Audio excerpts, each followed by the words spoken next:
नमस्ते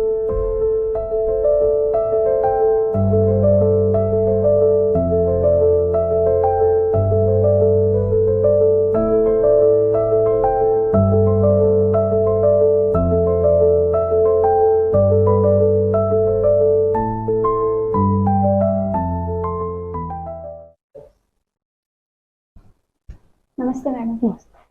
मैडम और कितनी बार आना पड़ेगा? आप समझिए, अगर मैं माँ नहीं बन पाई तो मेरा पति मुझे छोड़ देगा।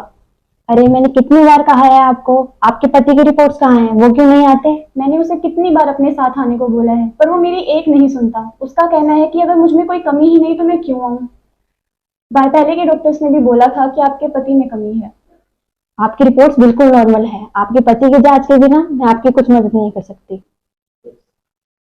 ठीक है मैडम, अगर अगले हफ्ते वो आता है तो मैं उसे लेकर आती हूँ।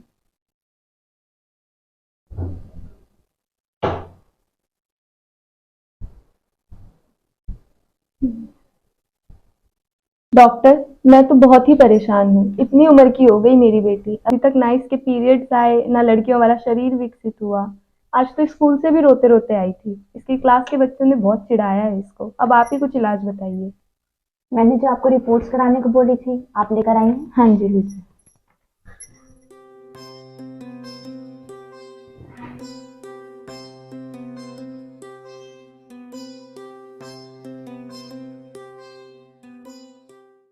आपकी बेटी का जन्म से ही बच्चेदानी का विकास नहीं हुआ है। इसके मेंसेस कभी नहीं आएंगे। हाय राम, ये मैं क्या सुन रही हूँ? ये पैदाइशी बांझ है। इससे अच्छा तो तू पैदा होते ही मर जाती। डॉक्टर, क्या मैं बांझ हूँ? क्या बांझ होना इतना बड़ा गुनाह होता है? क्या उसे ठीक से जीने का कोई हक नहीं है? बांझ भी तो एक इंसान ही है। जरूर है बेटा। मैडम, आप नहीं समझेंगी बांझ होने का दर्द। आप तो खुद 2 बच्चों की माँ हैं। आपको नहीं पता, समाज ने इंसानियत के सारे हक छीन लिए हैं बांझ से।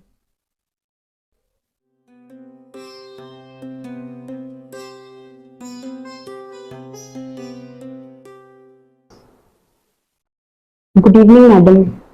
जी? 16 साल की हो गई है मेरी खुशी, अभी तक इसके मेंसेस नहीं आए हैं। क्या कोई दिक्कत वाली बात है? देखती हूँ मैं।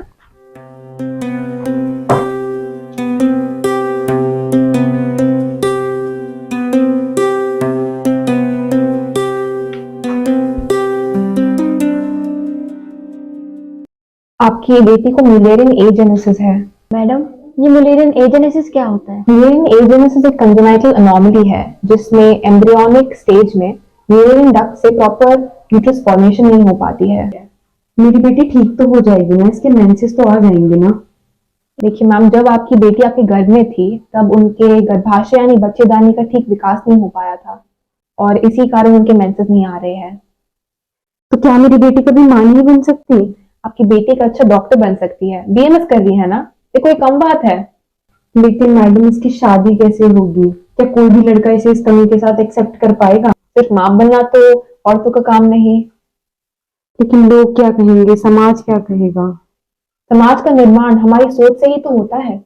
और आप तो पढ़ी लिखी है, आपको ऐसे विचार सताना नहीं चाहिए।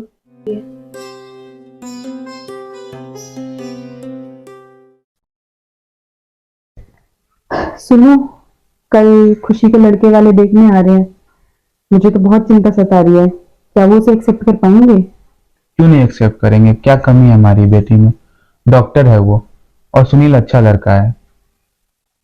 जो होगा कल अच्छा ही होगा। काश सब अच्छा ही हो। पता है क्या खुशी की माँ, जब सुनील ने हमें बताया कि वो एक ऐसी लड़की से प्यार करता है जो एक डॉक्टर है, मैं तो खुशी से फूली ना समाई और तुरंत रिश्ता लेकर यहाँ आ गई। क्या आपको उनकी शादी से कोई एतराज नहीं है? लो जी, हमें क्यों एतराज होगा भला? इतनी सुंदर पढ़ी लिखी सुशील बहू हमारे घर आ जाए और हमें क्या चाहिए? मुझे लगा खुशी कभी मां नहीं बन सकती। यह बात जानकर आप शायद... क्या? ये मैं क्या सुन रही हूँ? खुशी कभी माँ नहीं बन सकती? और सुनी, क्या ये बात तुम्हें पहले से पता थी? हाँ, मुझे पता थी। मुझे लगा आप लोग को भी इससे कोई एतराज नहीं होगा। आजकल इतने ऑप्शंस हमारे पास, लीगल ऑप्शन, सरोगेसी जैसे, और हम दोनों को भी इससे कोई एतराज नहीं है। मैं इस लड़के को और नहीं समझा सकती। अब आप ही कुछ बोलो। बेटा, ऐसी महत्वपूर्ण बात पहले माता पिता को बताई जाती है, तुम्हें बताना चाहिए था। अब बताने करने जैसा कुछ रहा ही नहीं। ये लड़का समाज में हमारी ना कटा के ही रहेगा और इस पैदाइशी बांझ के साथ तुम्हारी शादी कभी नहीं हो सकती।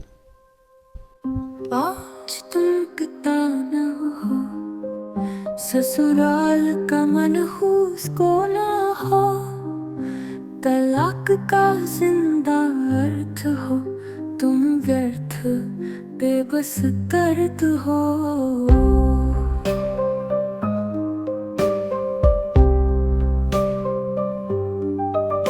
समाज को कोई फर्क नहीं, तुम रहो जिंदा या मुर्दा, तुम जूती हो सर पाँव नहीं, भाग्य यही अब तेरा। तू निकल अगर नहीं पूर्ण है, तेरा अस्तित्व मर्द की धूल है। अशुभ हो तुम मत छू कहीं, बांझ हो तुम और कुछ नहीं।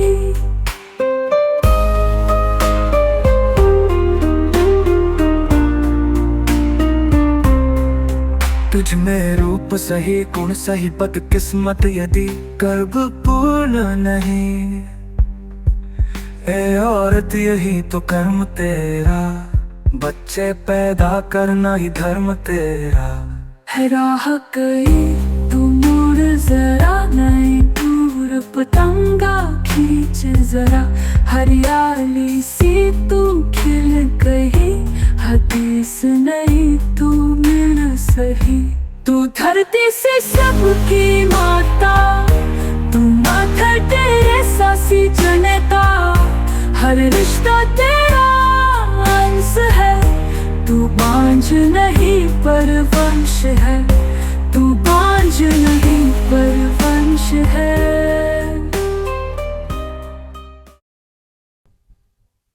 क्या सिर्फ बच्चे पैदा करना ही माँ बनना है? औरत होना काफी नहीं? जबकि 40% बांझपन का कारण तो पुरुष ही है। क्या शादी से पहले उनकी वीर्य की जांच होती है? आपकी बेटी में और कोई कमी नहीं है, वह और बहुत कुछ बन सकती है।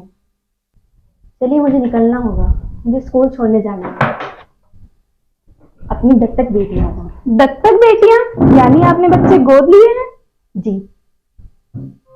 तू धरती से सबकी माता, तू माथा तेरे सासी जनता, हर रिश्ता तेरा अंश है, तू बांझ नहीं पर वंश है, तू बांझ नहीं पर वंश है। वैद्य अमित द्वारा समझाए गए आयुर्वेद के सद्वृत्त एवं आचार रसायन से बांझ होने के बावजूद खुशी के मानसिक स्वास्थ्य में अनोखा बदलाव हुआ।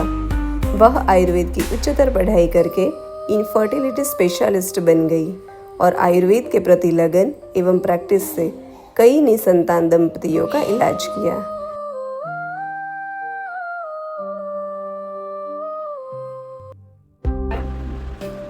મારી પત્નીની ગર્ભાશયની બંને નળીઓ બંધ હતી. અમે બહારની ઘણી બધી દવાઓ કરાવી પણ કંઈ લાભ ન થયો. પણ જામનગરની આયુર્વેદિક હોસ્પિટલમાં ઉત્તર બસ્તીની ચિકિત્સા કરાવ્યા બાદ તેમની બંને નળીઓ ખુલી ગઈ અને તે 8 માસની ગર્ಭಿણી છે.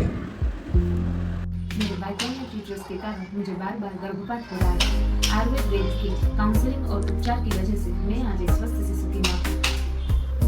હું 5 વર્ષથી સંતાન ન થવાને કારણે ઘણું દુઃખ ભોગી રહી હતી. મને થાઇરોઇડ અને હોર્મોન્સ ઓછું હોવાની તકલીફ હતી. ડોક્ટરે મને આઈવીએફ કરાવવાની સલાહ આપી હતી, પણ મેં આયુર્વેદિક દવા વિરેચન અને ઉત્તરબસ્તી કરાવી, જેનાથી આજે હું 9 માસની ગર્ભવતી છું.